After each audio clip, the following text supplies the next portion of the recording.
Okay, let's get started with Dana White forced to cancel UFC Abu Dhabi co-main event. While Movsar Evloev would likely have been next in line for a crack at the featherweight title with a win over Aaron Pico, the streaking contender has now been forced out of the fight. And before we continue, make sure to leave a like on the video to help support the channel.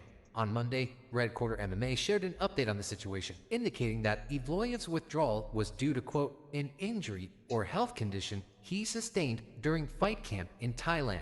According to a social media user, the UFC is considering pushing the bout back a month and rebooking it for the UFC 319 card in August. Additionally, former UFC fighter Sadyokub Pakramanov, who many fans felt was unfairly released by the UFC, offered to step in for Evloev on short notice. In a post on Monday, he simply wrote, "Give me Pico at 145. Consider we've seen the UFC bring back fighters on short notice to act as fill-in fighters. There may be a chance that Kakramanov winds up being back in the octagon." Following his dirty boxing win over Alex Caceres last month, which pushed his post-UFC record to 6-0 with 3 karate combat wins and 2 MMA wins on top of his dirty boxing victory.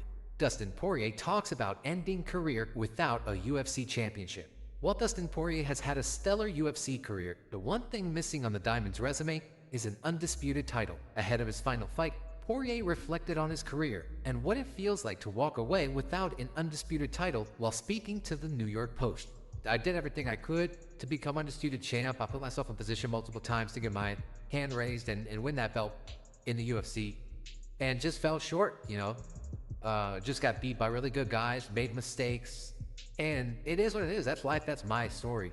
I wouldn't change anything. I'm proud of the work that I put in. I'm proud of the things I've accomplished in the life that I've made for me and my family. It is what it is." Ahead of the fight, Michael Bisping expressed his excitement for the trilogy bout in a video for his YouTube channel, saying, "When you look at them both, they're both great strikers. I don't think we're going to see any wrestling out of this. They're both going toe-to-toe. They're going to throw down. It's going to be absolutely sensational. It's going to be tremendous, and it'll be the final time we get to see Dustin Poirier compete inside the octagon. But I don't know if he's going to be the winner."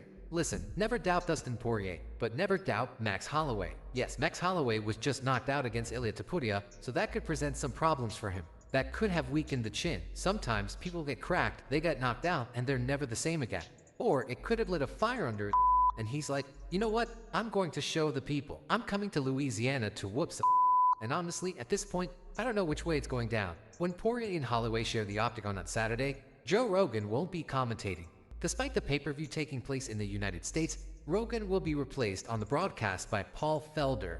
As Josh Thompson indicated on social media, Rogan could simply be choosing to attend as a fan. "I wouldn't be surprised if Joe is there to watch Dustin fight one last time with his boy Theo. Actually enjoy watching one of the greatest fighters ever wrap up his career with his friends." Considering the magnitude of the main event, Rogan will almost certainly be watching, regardless of whether he's in attendance. Paulo Costa planning on calling out Khamzat Chimaev after UFC 318 fight. Heading into UFC 318, Paulo Costa is ranked 13th at 185, and from the sounds of things, he's eager to climb the middleweight ladder as fast as possible. Ahead of his fight with Roman Kopylov, Costa has made it clear that with a win, he'll be calling out Khamzat Chimaev. While speaking with Ariel Helwani on his show on Monday, he spoke about the upcoming DDP Chimaev fight, saying that although he's unsure who will win, he knows he wants to fight Chimaev. "This son of a I want to fight this guy, win or lose. I want to fight that Chimaev. It has to happen. I'm focused on Chimaev," Costa said. "I will call his name after this fight if God gives me this victory.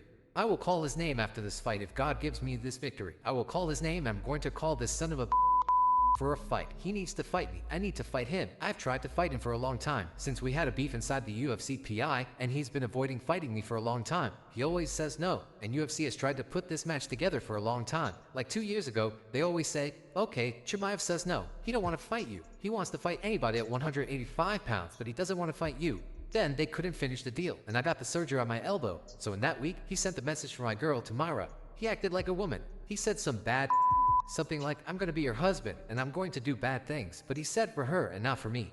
Given that his sights are set on a fight with Chimaev, Costa is expecting an easy night at the office on Saturday when he faces off with Roman Kopylov. "This is a very important win for me. This is a great matchup. I like the matchup because he's striker, he's southpaw. I know he's dangerous. He has good kicks and a good straight left hand, but I'm very prepared for that, and I'm excited and happy with this fight. I think he can bring a great fight for everyone. I think this fight is going to be short. I think this is going to be 2 guys looking for a finish. I will be there to finish this fight since the very minute." As Costa went on to explain, he's eager to turn back the clock and put on a vintage performance using his pressure. I just feel I needed a new refresh, be connected with my old style, that style to chase, to be more aggressive, to bring back the power of the old days. With a win, Costa would snap a 2-fight skid that's seen him go winless since 2022. Tony Ferguson talks about losing to Jon Jones in college by 1 point. Recently, Tony Ferguson appeared on a podcast where he revealed that he wrestled against Jon Jones in college. Tony revealed that he moved up 2 weight classes to take on the fight, and ultimately it came down to just 1 point. Here's what Tony had to say on the podcast. I wrestled Jon Jones in college. I lost by 1 point. You wrestle? I beat Jon Jones. I lost by 1 point. I bumped up 2 weight classes. Wow. And I read because our 184 pounder got hurt, and I won nationals at 165. I jumped up 2 weight classes, and I was weighing in at 175 pounds and wrestling these guys coming from 200 to 185. And I took 3rd at nationals that year, and I wrestled Jon Jones at the Clip Key National Duels, and I lost by 1 point. Almost beat him. Well, so every time we talk to each other, we always mess around. He grabbed my glasses one time. He says, "You won't get these back." I said, "You want to wrestle?" And he said, No, here you go. Renato Moicano and Dana White praise Ilia Topuria. Although Ilia Topuria now holds the UFC's lightweight crown, not everyone is convinced that El Matador could defeat Islam Makhachev at 170 pounds. One man who believes Topuria could make history and win a 3rd division's title is Renato Money Moicano. For months now, there's been talk about Topuria and Makhachev fighting at some point. While it remains to be seen if Makhachev will defeat Jack Della Maddalena to win that division's belt, and if Topuria remains the lightweight champion, talk about them fighting continues. Case in point, recently, Moicano had this to say about Topuria during the Real MMA Today podcast. "I think Topuria would beat Islam Makhachev. That's my opinion. That's what I think, and I hope UFC let him move up and fight. That would be amazing. 45 champion, 65 champion, and then 170. That's amazing. I think if he does that, he will be the greatest of all time. So it's a great time to be alive and to see and to be a UFC fan." A few things have to fall into place before Makhachev and Topuria throw a hand, but if and when they do, it's going to be massive. Now, recently, Dana White was also singing the praises of Topuria. During the Full Send podcast, the UFC CEO had this to say when he was asked if he initially saw Topuria becoming a star. "Yeah, I mean, you don't know until it plays out, and then calling around, calling how he's going to do it, and doing it to the guys that he's done it to is unbelievable. Volk, Holloway, and now Charles. Topuria's been on a historic run, no question, but do you think he can hang with the elite welterweights and win yet another UFC belt? Alex Pereira should have never become UFC champ. While Alex Pereira had an impressive light heavyweight run that saw him defend the title 3 times, Magomed Ankalaev's manager Ali Abdelaziz believes that his run was orchestrated by the UFC. During an episode of Kamaru Usman and Henry Cejudo's Pound for Pound show, the former champion explained that Ankalaev, much like Kamaru Usman, should have been champion several years earlier than he actually was. Alex Pereira was engineered. UFC has some of the best matchmakers in the world. They have the best minds like you, Usman. You should have been a champion 3 fights before you fought for the title. It was engineered not to get you there because of your style of fighting. It's Ankalaev's time. It should have been Ankalaev's time. Hunter Campbell, McMaynard, all of the UFC, they was all sandbagging him. They knew he was coming, and they was praying he'd lose. I think Alex is a good fighter. I think he's a real fighter. He's alive, but in a way, Ankalaev should have been champion 2-3 years ago. Alex would have never been a champion, and I'll tell you something again, if they fight again, and they will fight again probably in October, it's gonna be worse for Alex. Now, Ankalaev has the confidence. He understands. Pereira was a scary guy touching people and knocking them out, but he fought a whole bunch of mediocre strikers. None of these guys was a high-level striker. Ankalaev, he can wrestle, he can grapple, and he can strike. Ankalaev is more of a striker than a grappler, and we've seen he hurt him in a fight. Alex didn't hurt him. Based on the timeline given by Ali, it sounds like we could see the two throw down on either the UFC 320 card in Vegas or UFC 321 card in Abu Dhabi. As we're on the topic of Alex Pereira, recently he released a video showing that he weighs 243 pounds right now. Well, you can go with it.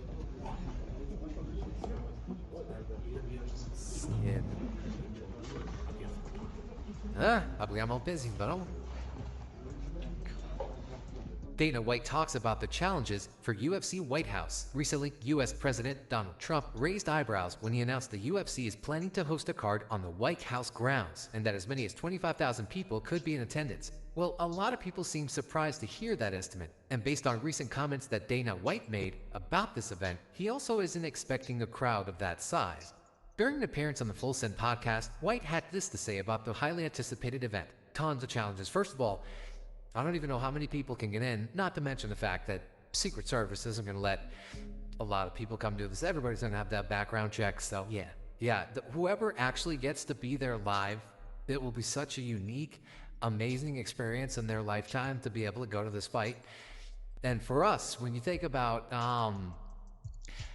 when the fight is going on, while the fight's happening and we're filming, one whole side of the backdrop will be the White House, and then the other side will be the Washington Monument. So it's so unique, so bad, and so once ever, like you said.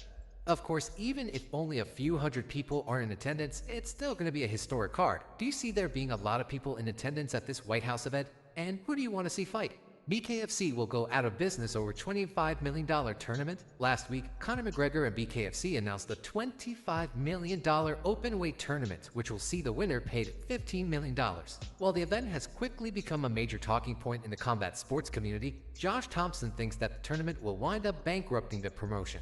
During the latest episode of he and Big John McCarthy's Weighing In podcast, the Punk weighed in. Way too much money. If you're trying to keep yourself in business, $10 million would have been enough. Even five would have been enough. You could have done 5 of these events. One a year for $5 million, you could have done it. But instead, you want $25 million. You guys may go out of business after this, but I guess it's exciting for the fighters that are involved. You get an opportunity to win $25 million. It doesn't make any sense. Big John McCarthy echoed a similar sentiment, saying that a $5 million tournament would have been enough. The tournament is set to begin in March of 2026. However, no official date has been set for the start. MMA community reacts to Dustin Poirier's insane body transformation. Dustin Poirier looks ripped ahead of his fight against Max Holloway at UFC 318. Dustin was recorded while working out, and his physique looks like he's in better shape than he's been in a long time. His core is much thinner and more toned than we've seen him in previous fight camps. This will be the last time we ever see Dustin go through a full camp, and he's clearly embracing that, and his physique shows it. The MMA community had a lot to say about Dustin's physique, with some writing, "You can't determine a winner solely based on how the two athletes look going into the fight, but if you did, my boy Blessed is in a lot of trouble. He looks terrible this week, and Diamond looks like he's in the best shape of his life. Has bro ever been in shape this good? Damn. He looks small, like a featherweight. How these dogs get that lean and fit at that age? Most people having a little bit of that fame and money would be lazing around reminiscing. LOL. Looks tiny and weak to me. He's so locked in, it's gonna be sad to see him get knocked out. Still gonna lose to Max. Bookmark this. This Poirier finishes Ilya in the first round. He looks like a featherweight. Holy got lean. Lean Dustin looking to cook. I think the UFC let him roid up for this one because it's his last. I can tell he's on PEDs. Oh my god, Max is absolutely dude. Imagine when he gets on the juice after he finishes fighting. Holloway's looking done while Poirier looks like this. Not looking good for Max.